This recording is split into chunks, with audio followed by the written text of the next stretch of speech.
तो चूंकि बात हो रही थी अभी वाइट सेल की, तो वाइट सेल की मैं बात करना चाहता हूँ, उसमें मोनोसाइट्स आ जाते हैं। मोनोसाइट्स को आपने देखा होगा ये कोविड के ज़माने में कि मोनोसाइट बहुत हाई, यानी नॉर्मली ये होते हैं 2 से 10। तो नॉर्मली 2 से 10 होते हैं, लेकिन ये 20, 25, 30 और 15, 20 इस तरह से कोविड के ज़माने में आ रहे थे।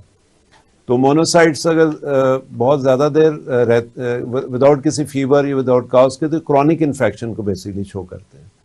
क्रॉनिक इन्फेक्शन ब्रूसेलोसिस है। ब्रूसेलोसिस बेसिकली बीमारी है जो लोग भेड़ बकरियां पालते हैं या गाय वगैरह जानवरों के साथ। ये मैंने जब मैं यूएई में था अलैन में, तो वहाँ पे फार्मिंग होती है, जैसे ऊँट भी होते हैं वहाँ पे।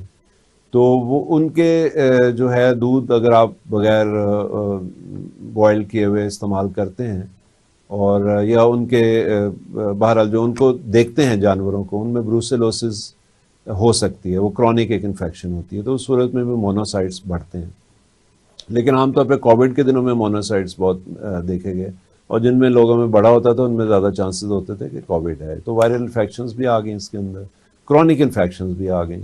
तो अगर परसिस्टेंटली आपके मोनोसाइट्स ज़्यादा आ रहे हैं तो गो फॉर डॉक्टर के, उसको ब्रूसेलोसिस और दूसरी क्रॉनिक इन्फेक्शंस जो हैं उनको रूल आउट करें। इसी तरह से बेजोफिल्स हैं। बेजोफिल्स जो हैं वो कम हो अगर, तो वो डॉक्टर के पास जाना चाहिए आपको, और वो भी कुछ चीज़ों को इंडिकेट करते हैं चीज़ें। अच्छा, एक बड़ी इंपॉर्टेंट चीज़ है, उससे कहते हैं कि कम होना। ये तो अभी तक हम ज्यादती की बात कर रहे थे, न्यूट्रोपीनिया, वाइट सेल टोटल का कम होना या न्यूट्रोफिल्स। तो न्यूट्रोफिल्स ही 40 to 75% तो न्यूट्रोफिल्स है।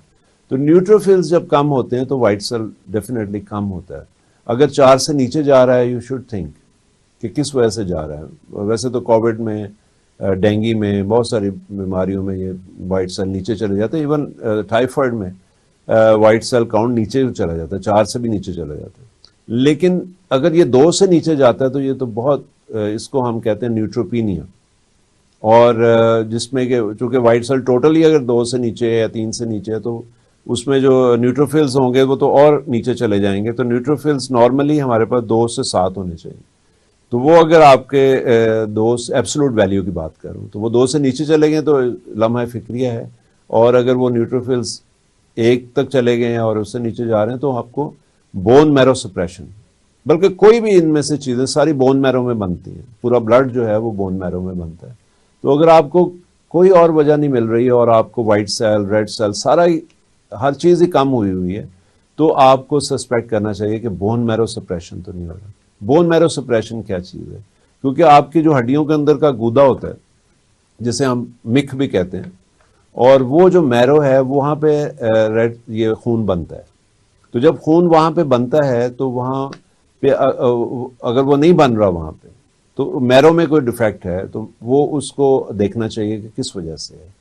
और उसमें कई दवाइयाँ हैं ऐसी जो बोन मैरो सप्रेशन करती हैं, और बहुत सारी जैसे रेडिएशन आपने बहुत ज़्यादा ली है किसी वजह से, और तो बहुत सारी ऐसी चीज़ें हैं जिनमें बोन मैरो सप्रेशन हो सकता है। ए प्लास्टिक एनीमिया जैसे, मतलब इस तरह से बिल्कुल ही बंद हो जाए बोन मैरो, तो उसमें बोन मैरो ट्रांसप्लांट करवाना पड़ता है। और बहुत कम सेंटर्स हैं दुनिया जहाँ पे ये बोन मैरो ट्रांसप्लांट होता है। पाकिस्तान में शायद कोई एक आध होगा, और मुझे याद है कि मलेशिया में होते थे बहुत सारे सेंटर्स, सिंगापुर वगैरह में। तो ये जो चीज़ें हैं ये देखने वाली हैं कि बोन मैरो और अवेलेबिलिटी बढ़ाई जाए पाकिस्तान के अंदर, क्योंकि बहुत सारी दवाइयाँ ऐसी जो अब हाल में कई दवाइयाँ इस्तेमाल भी नहीं होती जो कर देती थी बोन मैरो। जैसे क्लोरोफेनिकोल बड़ी अच्छी दवाई थी एक टाइफाइड के लिए, लेकिन उसका मेन साइड इफेक्ट ये था कि वो बोन मैरो सप्रेशन करती थी, तो खून बनना बंद हो जाता था, और उसके बाद जो है ऑब्वियसली खून के बगैर इंसानी ज़िंदगी मुमकिन नहीं है उस तरह से।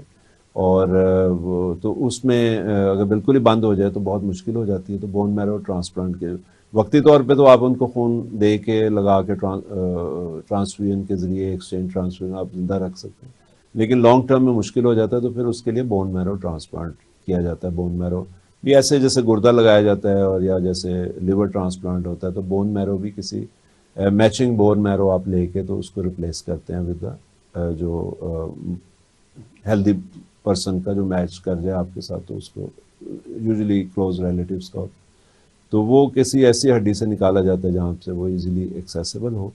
और जो उसको परेशानी भी ना हो जिससे निकाला जा रहा है, तो वहाँ से निकाल के तो वो आपके किसी बोन में इंजेक्ट कर देते हैं और वहाँ पे वो ग्रो होता है। और एक आजकल स्टेम सेल थेरेपी भी निकल रही है कि आपके जो बेसिक स्टेम सेल है जहाँ से सारे सेल्स बनते हैं, वो भी उसके बारे में मुझे इतना इल्म नहीं है कि वो किस स्टेज पे है, वो भी तजर्बाती तौर पे है या राइज हो चुकी है, लेकिन ये है कि वो एक स्पेशलाइज्ड फील्ड आ जाती है। किस दिन हम किसी हेमाटोलॉजिस्ट को बुलाएंगे, उनसे बात करेंगे। आपके कोई सवालात हों, आपके इस बारे में कोई भी आप अपनी राय देना चाहें, तो जब हमारा यूट्यूब पे यह प्रोग्राम आएगा तो उस पे आप अपनी राय और अपने सवालात पोस्ट कर सकते हैं। इंशाल्लाह उससे अगले प्रोग्राम में फिर हम उनके जवाब देंगे।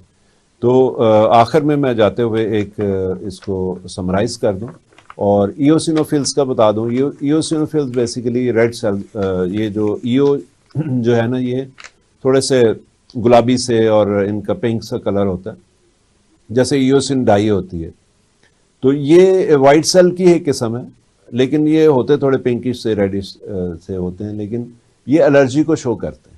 अगर ये ज़्यादा इनका काउंट आ रहा है, इसका मतलब है कि इंसान जो है उसको एलर्जी है, किसी फूड से है, किसी सूंघने वाली जो चीज़ें केमिकल से है, या उसको कोई अगर पैरासाइट्स हैं, पेट में कीड़े हैं, तो ईओसिनोफिल्स बढ़ जाते हैं। और भी कंडीशंस हैं। बहरहाल ये दो मेजर चीज़ें जो हमने देखनी होती है। आप पखाना टेस्ट करवा लें या उनको जो है इस तरह की दवाइयाँ दे दें जो पेट के कीड़े ख़त्म करने के लिए होती हैं, और जो नुकसानदेह नहीं होती, जो आप ले लें तो बस वो कीड़े ख़त्म करते हैं, वो जिस्म के अंदर नहीं हज़म नहीं होती उस तरह से दवाइयाँ। तो वो कुछ लोग रेगुलरली लेते हैं जो बाहर से खाना खाते रहते हैं। तो ये जो है पेट के कीड़ों की वजह से हो सकता है, और एलर्जी की तो आगे उसका फिर सीरम IgE लेवल करवाया जाता है, इम्यूनोग्लोबिन E। IG छोटा, I बड़ा और G छोटा और E, ये टेस्ट आप करवाते हैं देखने के लिए कि या स्टूल टेस्ट या दोनों करवाए जाते हैं देखने के लिए कि पेट के कीड़ों की वजह से है या एलर्जी टेंडेंसी है। कुछ तो वैसे ही पता चल जाता है कि इंसान जो है वो बहुत ज़्यादा छींकें आती रहती हैं, उनको स्किन पे खारिश होती रहती है, कुछ चंबल है, सोराइसिस है, SLE एक होती है, इसमें बटरफ्लाई रैश होता है। इस तरह की कुछ स्किन कंडीशंस हैं इनको, तो उसमें भी ईओसिनोफिल्स ज़्यादा आते हैं। और उनके लिए IG लेवल कर लें और स्टूल कर लें तो आपको पता चल जाएगा, और डॉक्टर को दिखा लें। और बाद में यूनिवर्सल एक पैनल होता है एलर्जी का, जिसमें आप फूड भी चेक कर सकते हैं कि किस फूड की बहुत सारी 20-25 किस्मों के वो देखते हैं कि किससे आपको एलर्जी है, वो एंटीबॉडीज टेस्ट होता है। और इसी तरह से इनहेलेंट्स जो आप सांस लेते हैं वो केमिकल्स आ रहे हैं, उनका टेस्ट होता है। ये टेस्ट डिफरेंट है।